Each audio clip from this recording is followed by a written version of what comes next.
الحمد لله رب العالمين الصلاة والسلام على سيد المرسلين نبينا محمد وعلى آله وصحبه ومن تبعهم بإحسان إلى يوم الدين أما بعد. معزز حاضرین، گزشتہ درس میں ہم نے تیمم کے بعض احکام کے تعلق سے حدیثیں پڑھی تھیں اور ان کی شرح کی تھی. آج کی پہلی حدیث تیمم کے اس مسئلے سے متعلق ہے کہ کس چیز سے تیمم کیا جائے گا. کیا تیمم کے لیے صرف مٹی ہی ہے، یعنی صرف مٹی سے تیمم ہوگا، یا زمین پر اور جو چیزیں پائی جاتی ہیں جیسے بالو ہوا، چونا ہوا اور چیزیں، ان سے بھی تیمم کیا جا سکتا ہے. باب تعیین التراب للتیمم دون بقیت الجامدات. تیمم کے لیے مٹی ہی متعین ہے، دوسری جامد اور خشک چیزیں جو زمین پر ہیں وہ نہیں. عن علی رضی اللہ عنہ قال قال رسول اللہ صلی اللہ علیہ وسلم اعطیت ما لم يعط احد من الانبیاء نصرت بالرعب واعطیت مفاتیح الارض وسمیت احمد وجعل لي التراب طهورا وجعلت امتی خیر الامم. رواه احمد. اور اسی معنی کی اور بھی حدیثیں ہیں جس میں دوسری چیزوں کا بھی ذکر ہے. حدیث میں حضرت علی رضی اللہ عنہ سے روایت ہے، کہتے ہیں کہ رسول اللہ صلی اللہ علیہ وسلم فرمایا کہ مجھ کو کچھ ایسی چیزیں دی گئیں جو مجھ سے پہلے کسی بھی نبی کو نہیں دی گئی. یہ اپنی فضیلت کے طور پر آپ فرمایا، اور یہ بہت بڑی فضیلت ہے آپ کی کہ کچھ چیزیں مخصوص آپ کو دی گئی، اب سے پہلے کسی بھی نبی کو نہیں ملی. اسی میں پہلی چیز آپ کہتے ہیں نصرت بالرعب. اتنا ہی اس حدیث میں ہے کہ رعب کے ذریعے میری مدد کی گئی میرے دشمنوں کے خلاف، یعنی میرے دشمنوں کے اوپر میرا رعب طاری کر کے میری مدد کی گئی. اور ایک روایت میں کچھ ذاتی کے ساتھ ہے کہ نصرت بالرعب مسیرۃ شہر، کہ مجھے ایک مہینے کی مسافت تک دور، ایک مہینے کی مسافت تک کی دوری پر رہنے والے میرے جو دشمن ہیں ان کے خلاف میری رعب کے ذریعے، ڈر اور خوف کے ذریعے میری مدد کی گئی. یعنی ان تک میرے رعب کو اللہ نے ایسے رکھا ہے کہ اس سے میری مدد ہوئی. وہ اعطیت مفاتیح الارض، اور زمین کی کنجیاں مجھے دی گئی. وہ سمیت احمد، اور میرا نام احمد رکھا گیا، اور میرے لیے مٹی کو پاک بنایا گیا، پاکی کا ذریعہ بنایا گیا. میرے لیے مٹی کو پاکی کا ذریعہ بنایا گیا. وہ جعلت امتی خیر الامم، اور میری امت کو تمام امتوں سے بہتر اور افضل بنایا گیا. میں نے کہا کہ اس میں 5 چیزیں ذکر کی ہیں آپ نے، اور دوسرے روایت میں اور ذاتی ہے. ایک روایت میں ہے کہ آپ نے فرمایا کہ میرے لیے مسجد کو، میرے لیے زمین کو، پوری زمین کو مسجد اور پاکی کا ذریعہ بنایا گیا. میرے لیے غنیمت حلال کیے گئے، اور مجھے شفاعت عطا کی گئی. شفاعت کبریٰ جسے کہتے ہیں، جو نبی کریم صلی اللہ علیہ وسلم میدان محشر میں، سب سے پہلے میدان محشر میں جو شفاعت آپ کریں گے، جب تمام انبیاء شفاعت کرنے سے پیچھے ہٹ جائیں گے، کوئی بھی اس کے لیے تیار نہیں ہوگا.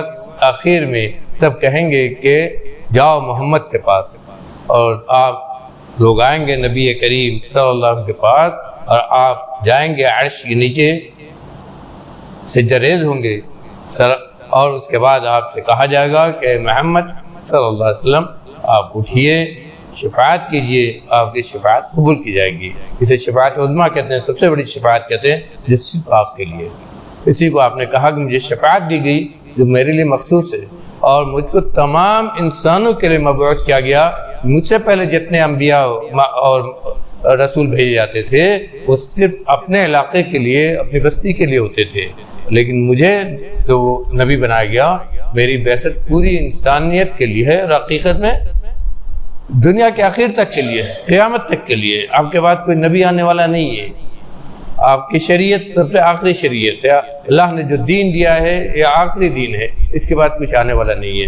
یہ بھی ایک بہت بڑی خصوصیت ہے آپ کی۔ یہاں اس حدیث کو جو ذکر کیا ہے اس سے مقصد صرف یہ بیان کرنا ہے کہ آپ نے فرمایا کہ میری مٹی کو پاکی کا ذریعہ بنایا گیا۔ اس سے استدلال یہ کیا ہے کہ تیمم جو کرنا ہے وہ مٹی سے کرنا ہے۔ یہ استدلال اس سے کیا ہے کہ مٹی کو آپ نے کہا کہ مٹی کو میرے لیے پاکی کا ذریعہ بنایا گیا، یعنی جس طرح پانی ہے وضو کے لیے ایسی ہی مٹی ہے تیمم کے لیے۔ لیکن اس میں حدیث میں کئی مختلف الفاظ ہیں، اس لیے علماء کے ہاں اس میں اختلاف ہے کہ آیا مٹی کے علاوہ اور جو دوسری چیزیں چونا ہے یا اور کوئی چیز ہے زمین پر پائی جانے والی اس سے بھی تیمم ہو سکتا ہے۔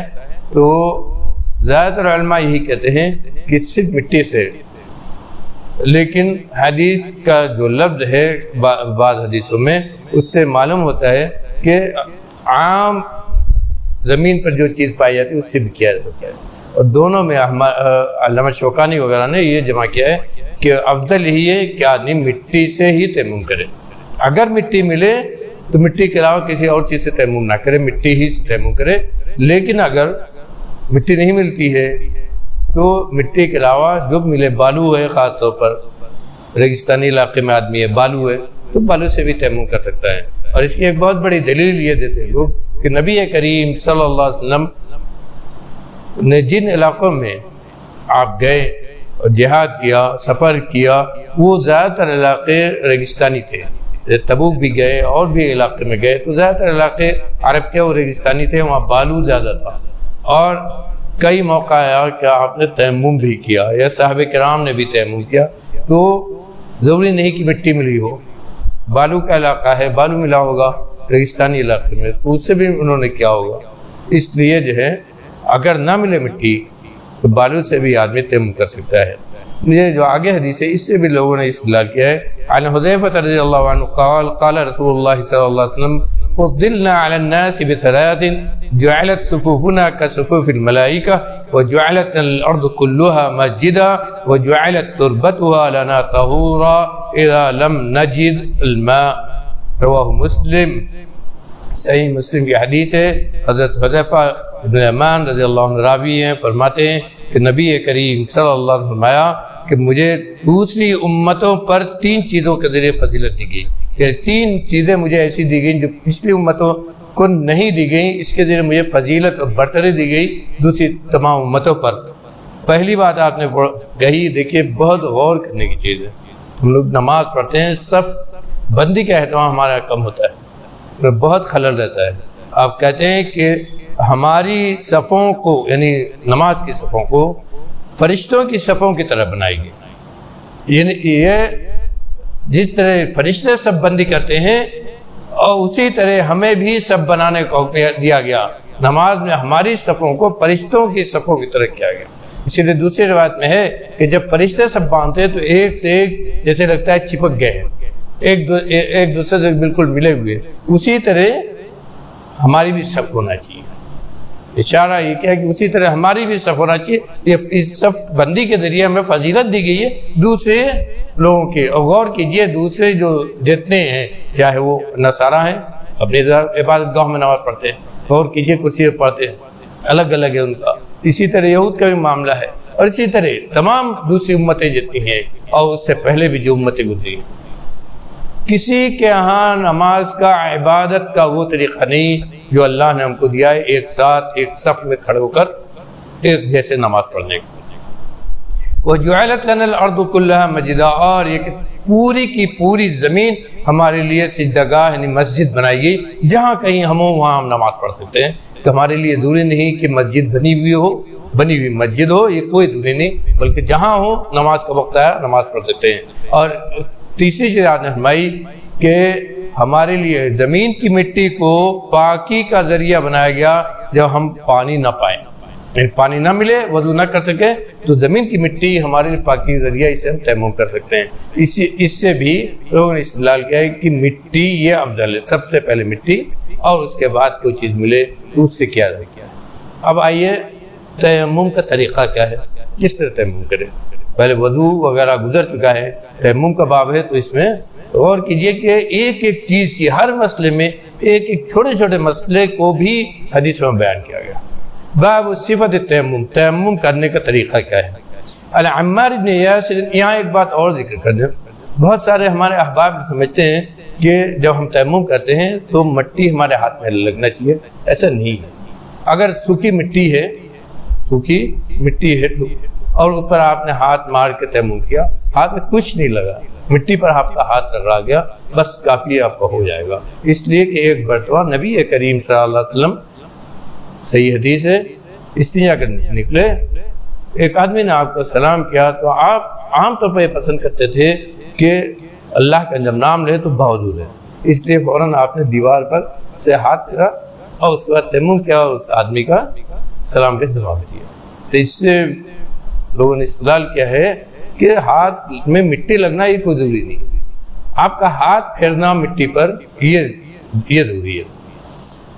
عن عمار بن یاسر ان النبي صلى الله عليه وسلم قال في التيمم ضربة للوجه والكفين، رواه احمد وابو داود، وفي اللفظ ان النبي صلى الله عليه وسلم امره بالتيمم للوجه والكفين۔ حضرت عمار بن یاسر رضی اللہ عنہ فرماتے ہیں تیمم کے سلسلے میں سب سے صحیح حدیث یہی ہے کہ کیسے تیمم کیا جائے۔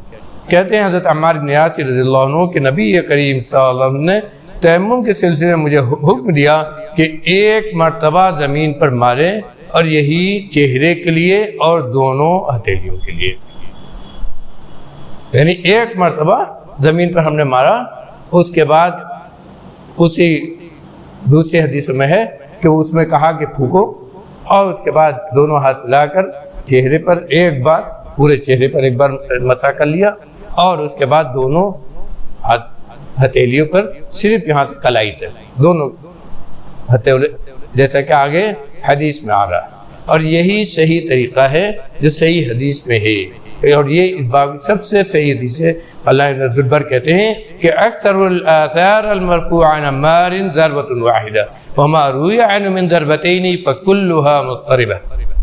کہتے ہیں کہ حضرت عمار سے دو طرح کی حدیث ہے، ایک حدیث میں ہے کہ ایک مرتبہ زمین پر مارنے کا آپ نے کہا، ایک حدیث میں ہے کہ دو مرتبہ، لیکن جتنی وہ حدیثیں ہیں جس میں دو مرتبہ زمین پر مارنے کا ذکر ہے سب کے سب ضعیف ہیں، اور وہ حدیث صحیح ہے جس میں ایک مرتبہ کا ذکر ہے۔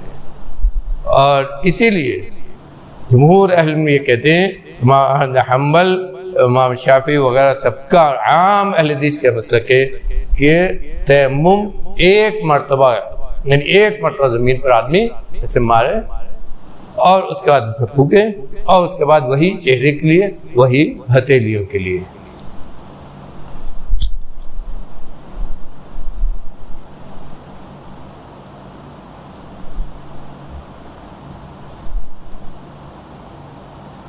وعن عمار قال اجنبت فلم اسب الماء فتمکعت، ایک لمبی حدیث ذکر کی ہے، اور یہ حدیث بہت ہی اہم ہے، اس باب میں پورا طریقہ اس میں ہے۔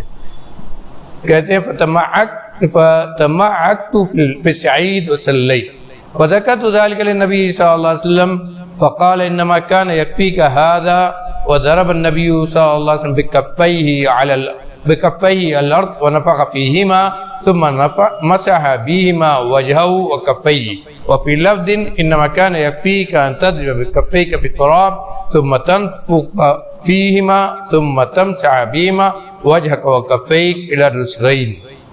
دونوں حدیث صحیح ہے۔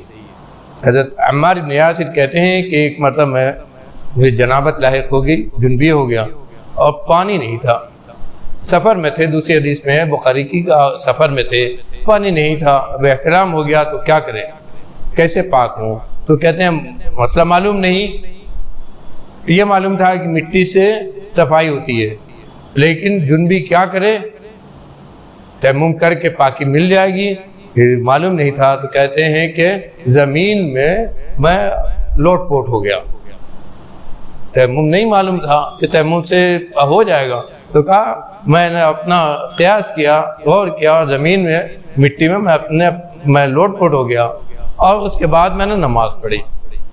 کہتے ہیں جب میں واپس آیا تو نبی کریم صلی اللہ علیہ وسلم سے اس کا ذکر کیا کہ اس طرح میں نے کیا ہے، تو کہا کہ نہیں، تیمم تمہارے لیے کافی تھا، تیمم کر لیتے یہی کافی تھا۔ اس کے بعد آپ نے ان کو بتایا، کہا کیسے کرنا ہے؟ کہتے ہیں کہ نبی کریم صلی اللہ علیہ وسلم نے اپنی دونوں ہتھیلیوں سے زمین پر مارا اور اس میں پھونکا، پھر ان دونوں سے اپنے چہرے اور اپنے دونوں ہتھیلیوں کا مسح کیا۔ دوسرا لفظ حدیث کا کہ آپ نے فرمایا کہ تمہیں یہی کافی تھا کہ اپنی دونوں ہتھیلی زمین پر مٹی میں مارتے، یہاں بھی مٹی کا لفظ ہے، کہا مٹی میں مارتے، پھر ان دونوں میں پھونکتے، پھر ان دونوں سے اپنے چہرے کا مسح کرتے اور اپنی دونوں ہتھیلیوں کا کلائیوں تک، اپنے دونوں ہتھیلیوں کا کلائیوں تک، کہا یہ کر لیتے یہی تمہارے لیے کافی تھا۔ کہتے ہیں علامہ شوکانی کہ یہ حدیث بالکل وضاحت کر دیتی ہے کہ تیمم کیسے کرنا ہے، اور اس باب میں اس سے زیادہ صحیح کوئی بھی حدیث نہیں ہے جس پر عمل کیا جائے۔ یعنی سیدھا سا ہے کہ مٹی پر دونوں ہاتھ کی ہتھیلی سے مارے اور اس کے بعد اس میں پھونکے۔ اس سے یہ بھی معلوم ہوتا ہے ضروری نہیں کہ ہاتھ میں مٹی لگی ہو اور چہرے میں مٹی لگے، ہتھیلی مٹی لگے، بلکہ کہا کہ پھونکتے ہیں، مٹی لگی ہو وہ بھی جل جائے گی، اور اس کے بعد دونوں ہتھیلی سے دونوں چہرے کا پہلے مسح کرے اور اس کے بعد دونوں ہتھیلی کا کلائیوں تک۔ یہی تیمم کا طریقہ ہے۔ یہ تیمم میرے بھائیوں بیمار کے لیے بھی ہے، یہ تیمم اس کے لیے ہے جو پانی نہ پائے، یہ تیمم جنبی کے لیے بھی ہے، اور یہ تیمم وضو کے بدلے بھی ہے پانی اگر نہ ملے۔ اللہ تعالیٰ میں کہنے سننے زیادہ عمل کرنے کو توفیق دے، حدیث کو پڑھنے سمجھنے، مسائل کو سمجھنے، مسائل پر صحیح طور پر عمل کرنے کی توفیق عطا فرمائے۔ وما علمنا بالله، صلی اللہ علیہ خیر خلقہ محمد۔